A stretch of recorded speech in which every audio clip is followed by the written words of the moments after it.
بسم الله الرحمن الرحيم.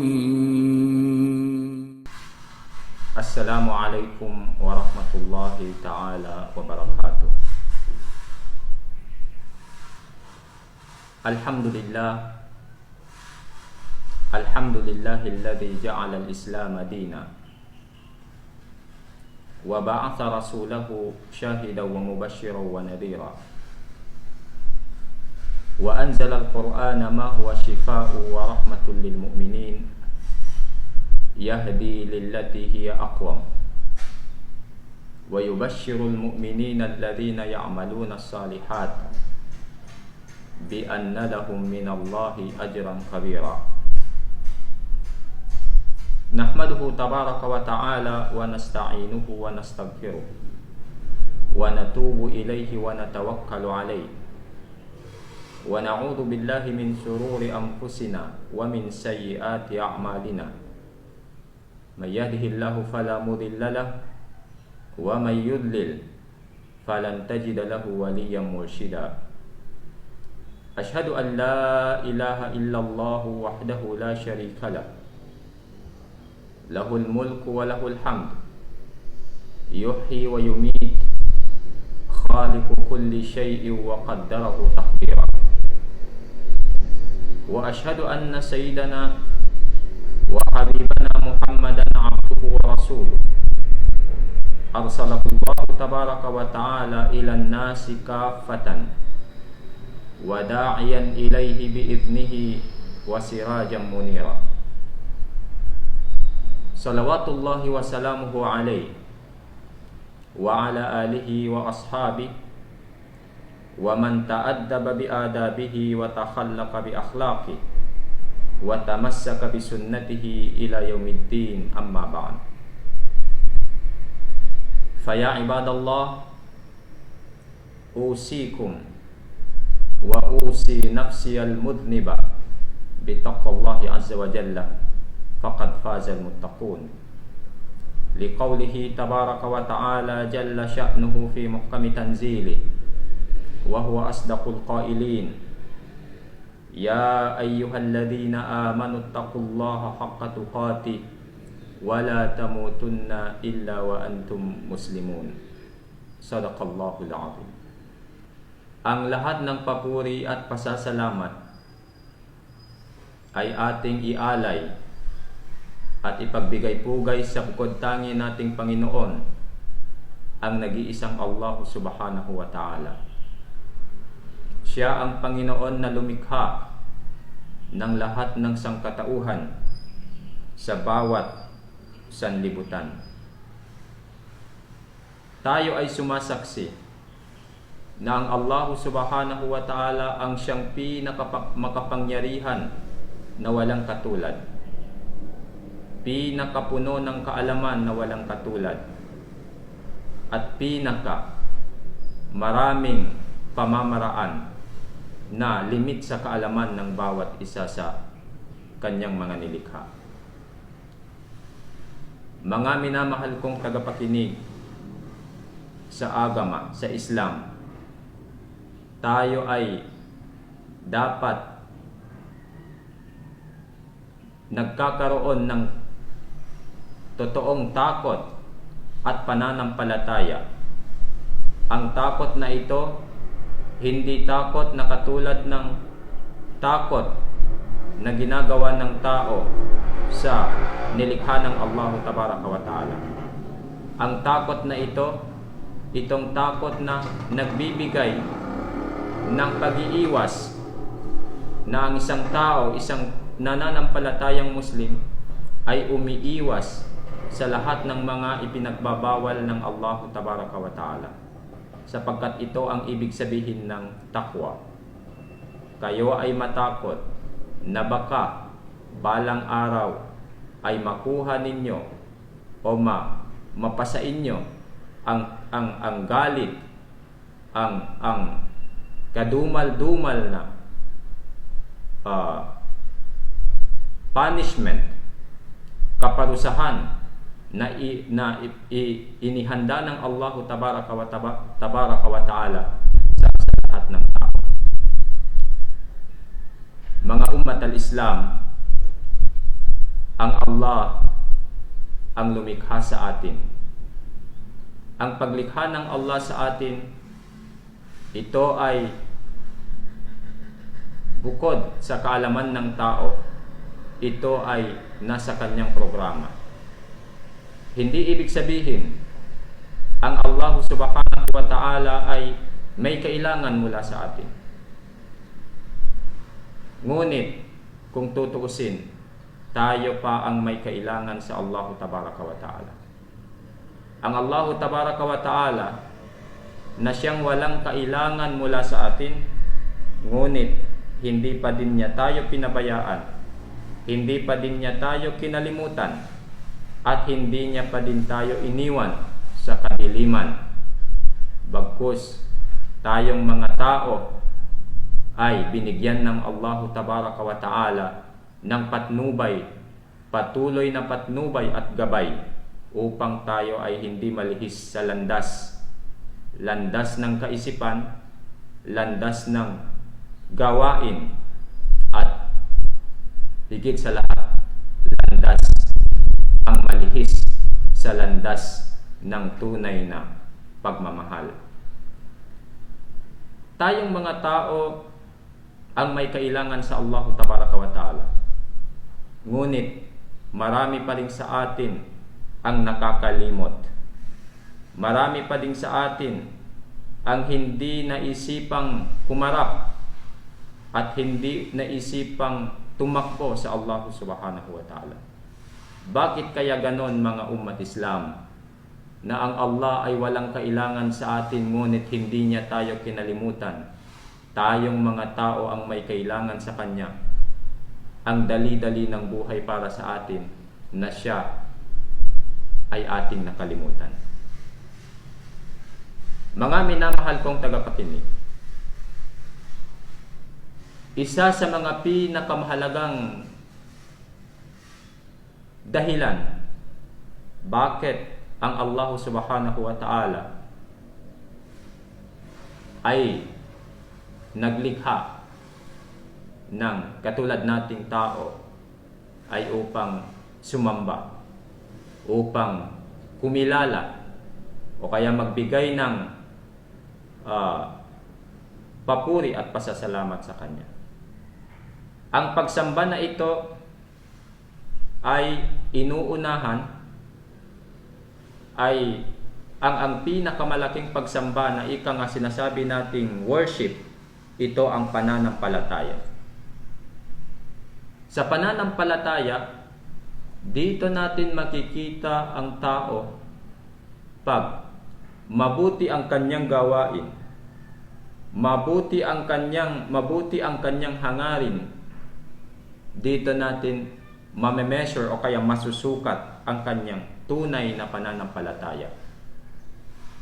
Kumbaga, ang level ng iman ay nakabase sa ating ginagawang mga aktibidad sa buhay.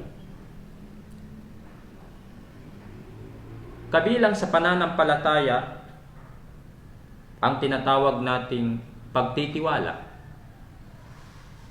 Sinasabi ng sa Arabo, sinasabi nilang at-tawakkul. Ang pagtitiwala, ang pagbibigay tiwala sa Allah tabaraka wa ta'ala. Ang pagtitiwala o kaya ang trust, ito ay pinakamahalaga. Isa sa mga malalaking elemento ng pananampalataya ng bawat nananampalatayang Muslim. Sapagkat kapag wala ang pananampalataya, kapag wala ang pagtitiwala ng tao sa Panginoong may kapal, ibig sabihin, kulang ang kanyang pananampalataya sa Allah tabaraka wa ta'ala. At ang mahirap pa dyan, ang pinakamasama, kapag wala na talaga sa isip ng tao ang tiwala sa kanyang Panginoon, maaaring ito na din ang dahilan ng pagkawala niya o kaya pagkalihis niya sa pananampalatayang Islam. Dahil ito ay isang pinakamahalagang bagay. Ang iman ang pinakamahalagang aspeto sa relihiyong Islam.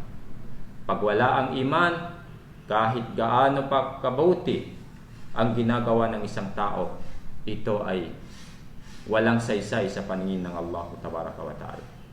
Kaya nga mga minamahal kong tagapakinig, kailangan nating ayusin ang ating pananampalataya sa tamang pamamaraan. Tayo ay dapat nagtitiwala sa Allah Subhanahu wa Ta'ala. Ang pagtitiwala sa Kanya ay kailangan ng tao. Hindi kailangan ng Diyos. Hindi kailangan ng Allah, ngunit kailangan ng tao. Sinabi ng Allah Subhanahu wa Ta'ala sa banal na kasulatan. Ito ay sinasaad sa Surat Ali Imran, versikulo 160. Sinabi ng Allah Subhanahu wa Ta'ala,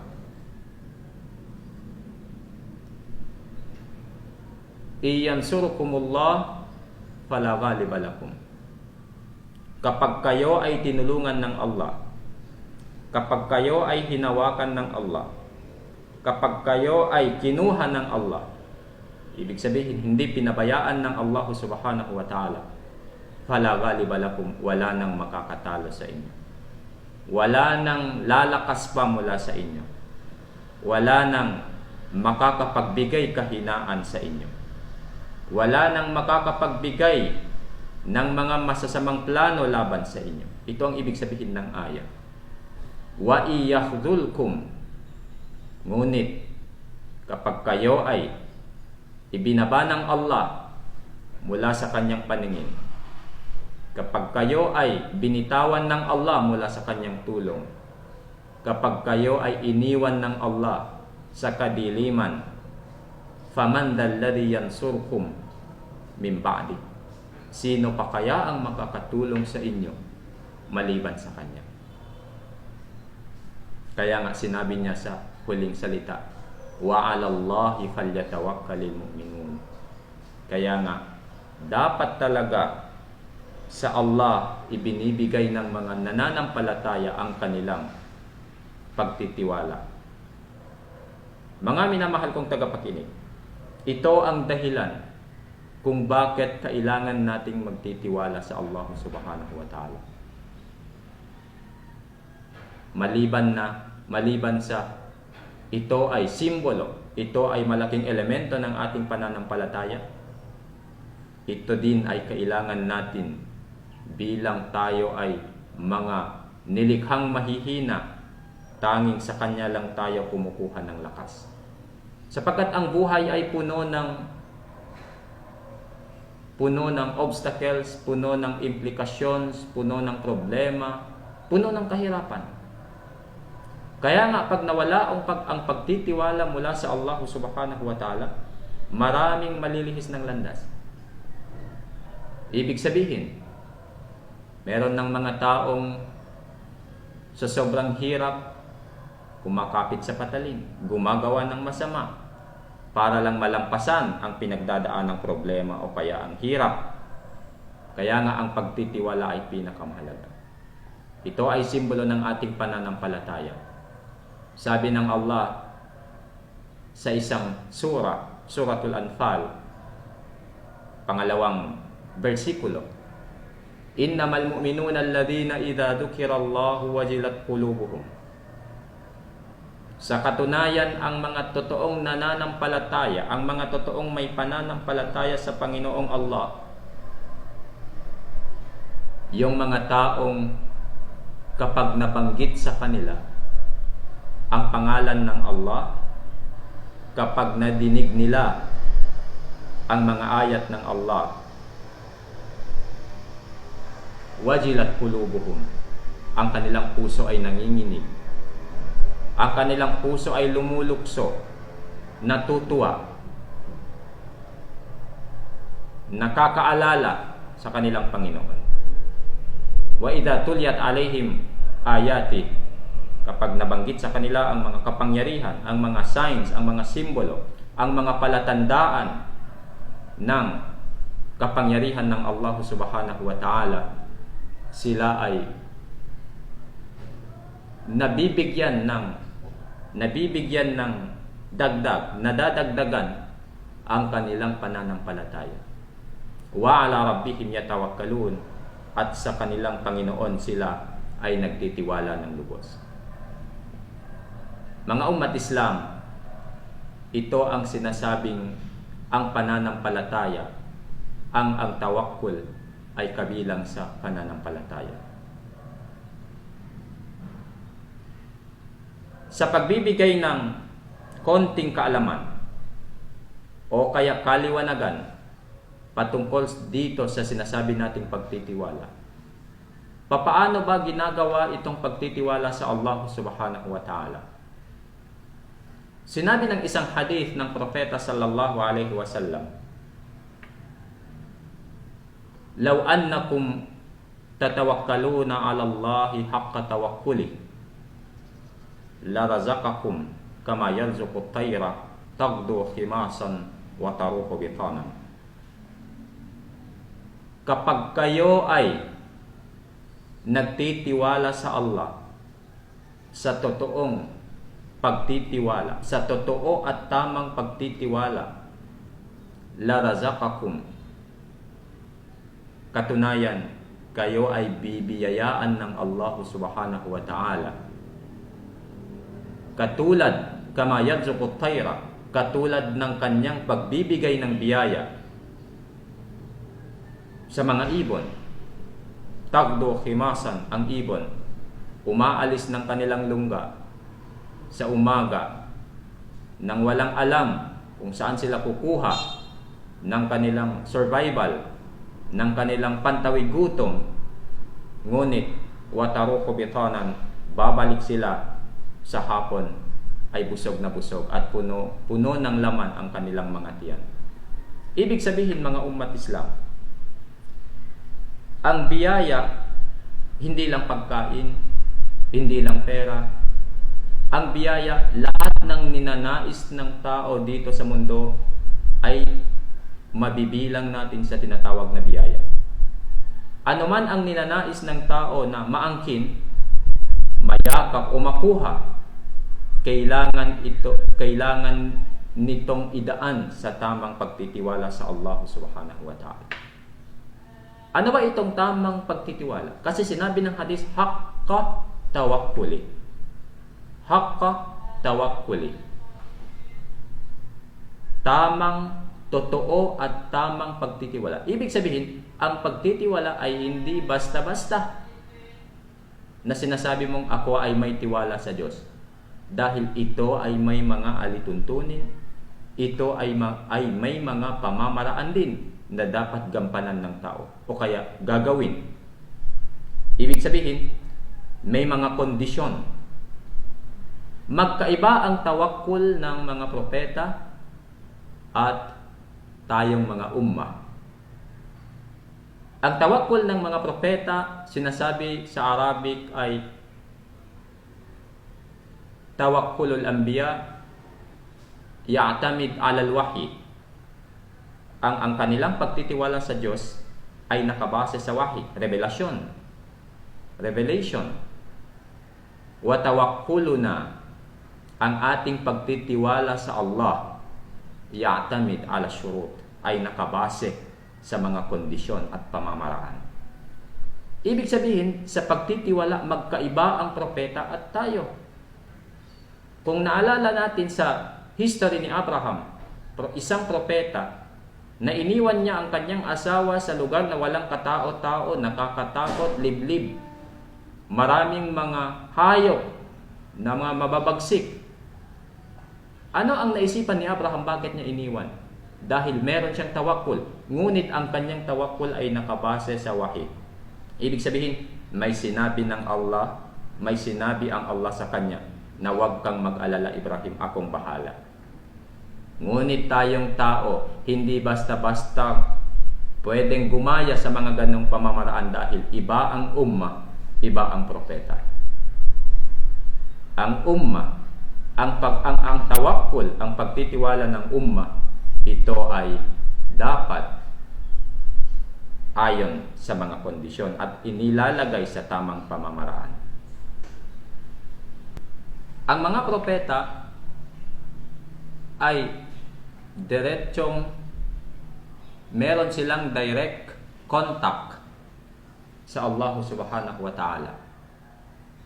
Sila ay kinakausap sa panahon na gusto ng Allah subhanahu wa ta'ala sa pamamagitan ng wahi. Kaya nga ang kanilang pagtitiwala ay minsan sinasamahan ng sinasabi nating mu'jiza o kaya miracle.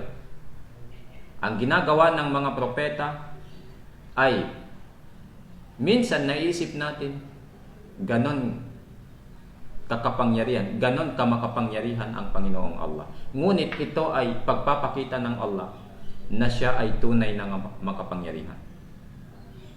Ngunit sa ating ummah, meron tayong tinatawag na syurut, conditions, situations. Ang tawakkul natin ay dapat natin inilalagay sa kondisyon. Anong ibig sabihin nito mga minamahal kong tagapakinig? Ang Allah subhanahu wa ta'ala gumawa ng mga bagay-bagay dito sa mundo. Meron siyang sariling proseso na doon niya idinadaan ang kanyang mga ginagawa. Katulad na lang ng mga paglilikha ng mga punong kahoy.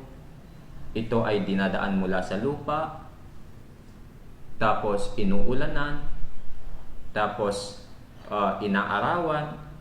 Itong mga proseso na to, ito yung mga bagay na limit sa ating kaalaman. Alam ito ng mga scientist natin. Ito ay kapangyarihan ng Allah subhanahu wa ta'ala. Tayong mga tao, ang biyayang binibigay sa atin ng Allah ay ginagawa niya mula sa mga prosesong naaayon, naaangkop sa sitwasyon. Katulad na lamang ng may mga taong mayayaman. Itong mga taong mayayaman, meron itong mga proseso. Bakit sila yumaman?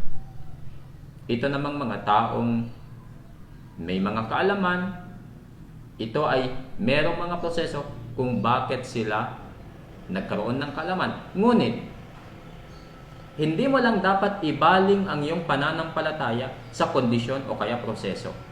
Kailangan pa din nating ibalik ang lahat ng desisyon sa Allah subhanahu wa ta'ala. Sapagkat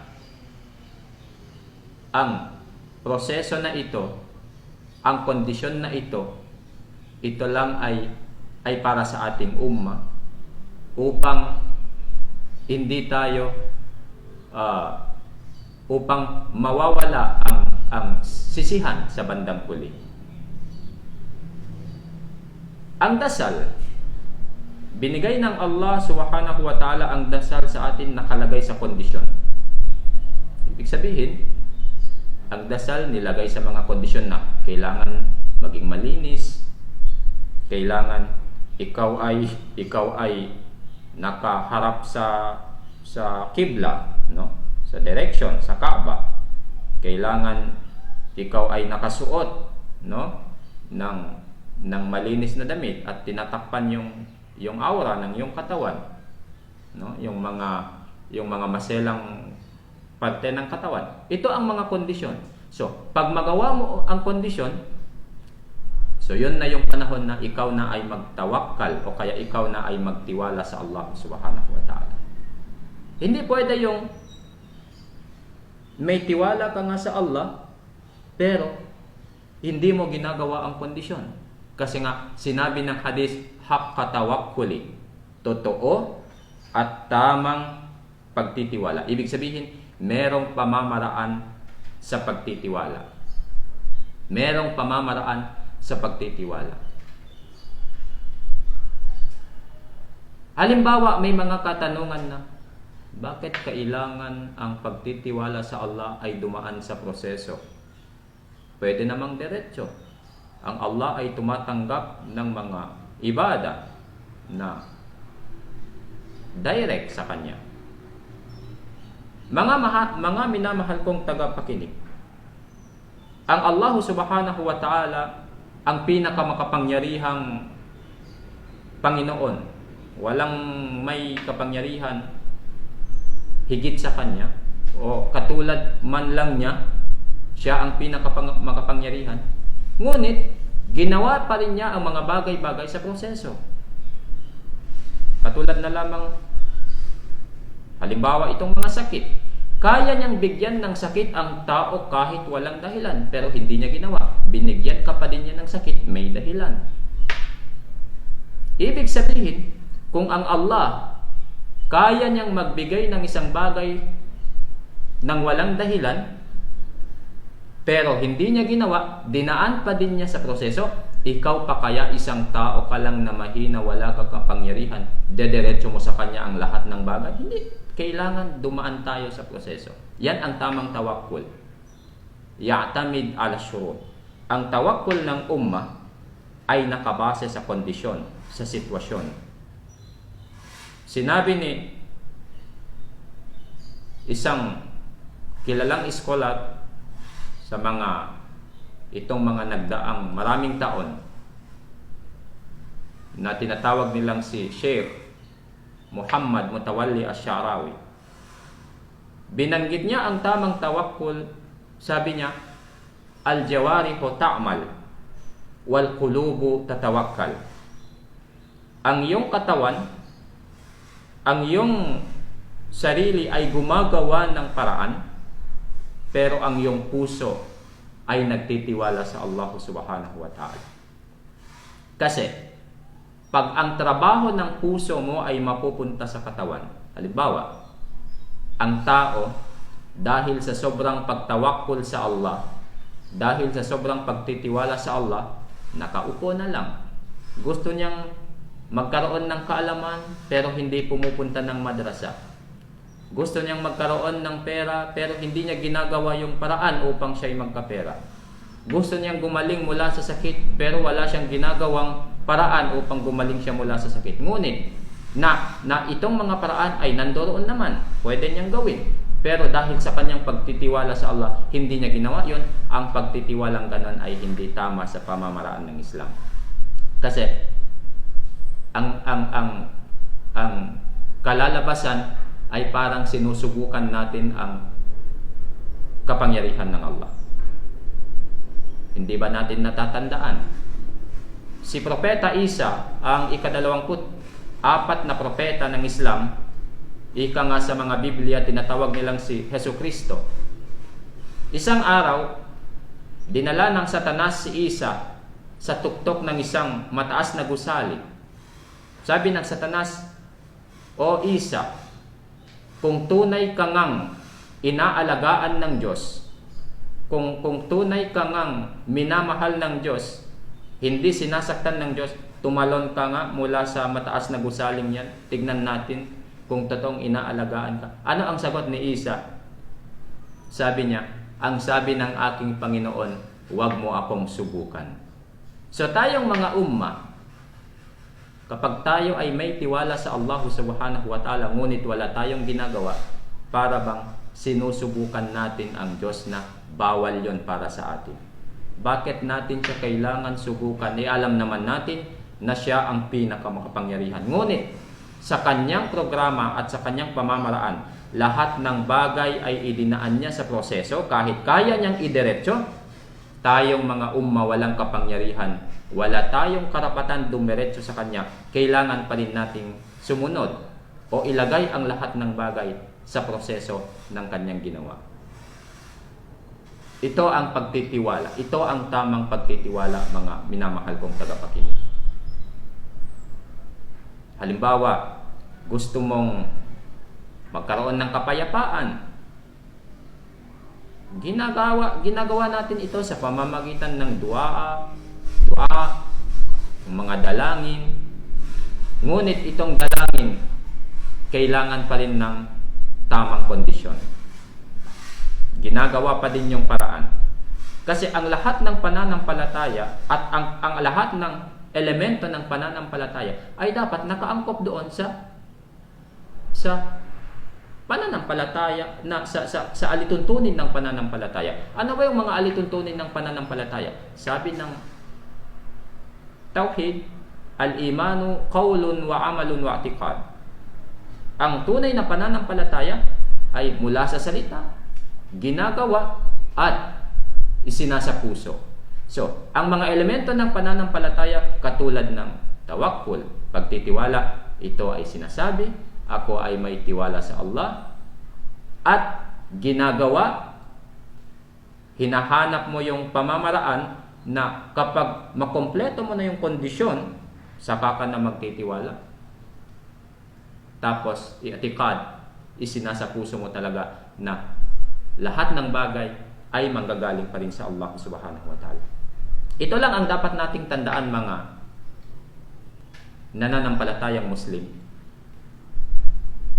Hindi ibig sabihin ang proseso ang dahilan ng lahat ng bagay.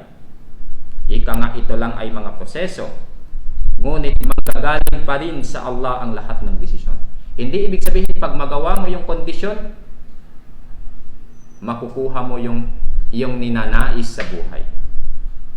Hindi rin ibig sabihin na pag hindi mo magawa ang kondisyon, hindi kaya ng Allah ibigay sa iyo ang mga bagay na imposible.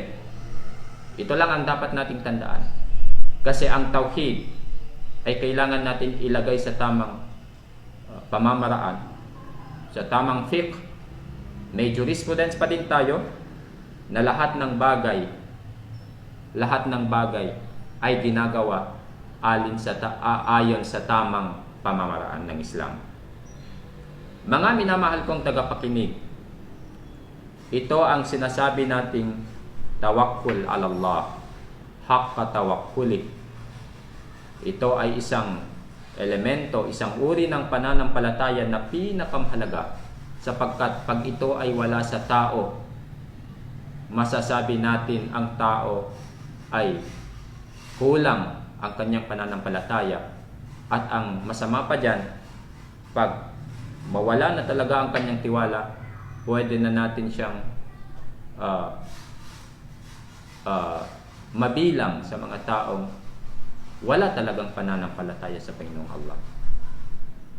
Ito lang ang mga bagay na kailangang tandaan ng bawat isa sa atin, na ang sinasabing pagtitiwala, iba yung sa mga propeta at iba yung sa mga ummah. Ang mga propeta ay may mga direktibong, may mga direct contact sa Allah. Tayo ay wala. Tayo ay binigyan lang ng mga signs, mga kondisyon. Halimbawa, pag ikaw ay pupunta ng mga ibang lugar, no? Lalo na yung mga dadaan ka sa mga dagat, tignan mo muna yung panahon. Tignan mo muna yung mga sinasabi ng mga eksperto. Kung ito ba ay safe, kung ito ba ay matiwasay, kayang-kaya ng sa kaisipan at kaalaman ng tao. So doon mo ilagay yung tawakkul.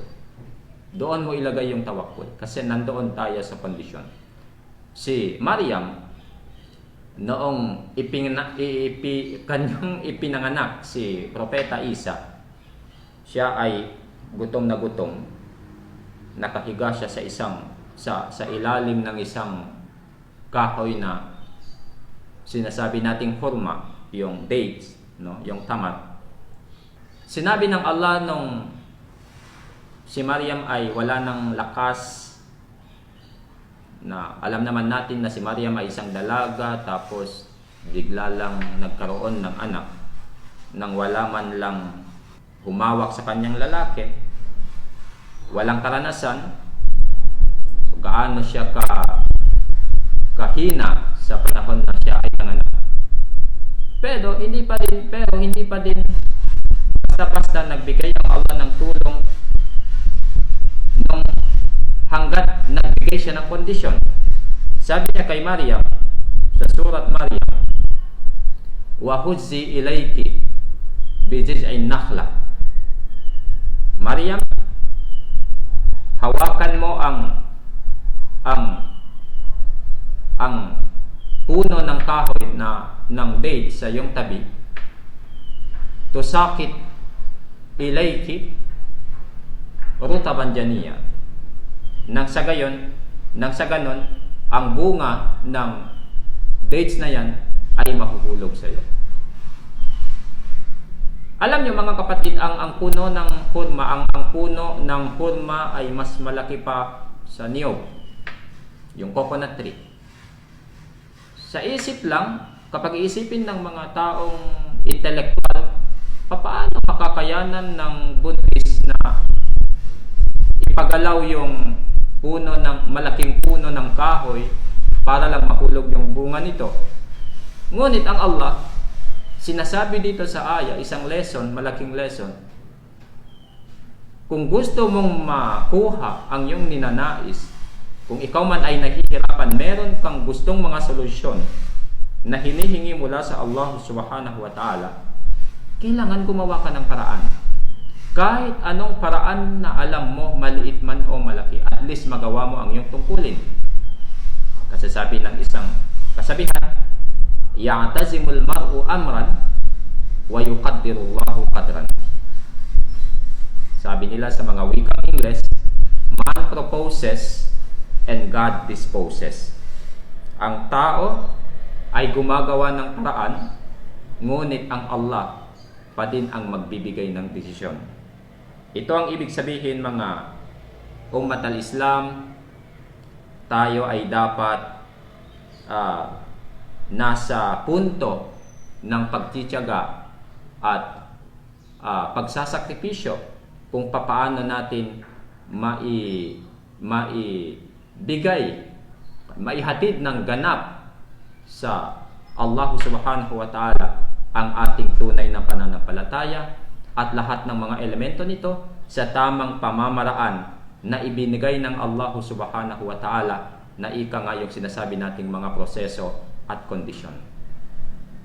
Mga ummat Islam, itong sinasabi nating iman, ito ang makapagbibigay sa atin ng saya at ligaya sa kabilang buhay.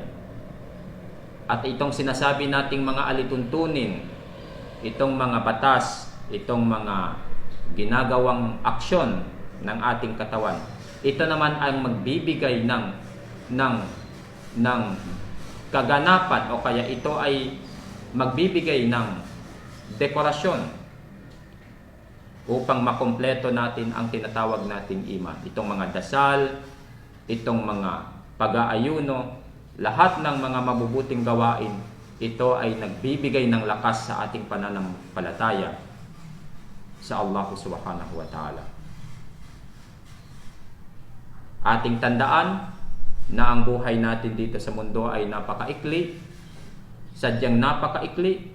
Dapat talaga natin binibigyan ng pansin ng lubos ang ating mga pananampalataya sa Allah subhanahu wa ta'ala, at maging ang ating mga ginagawa ay dapat natin palaging tinitingnan kung ito ba ay tama o mali. Wa aqulu qawli hadha wa astaghfirullaha li wa lakum wa lisairil muslimin fastaghfirullaha min kulli dhanbin innahu huwal ghafurur rahim.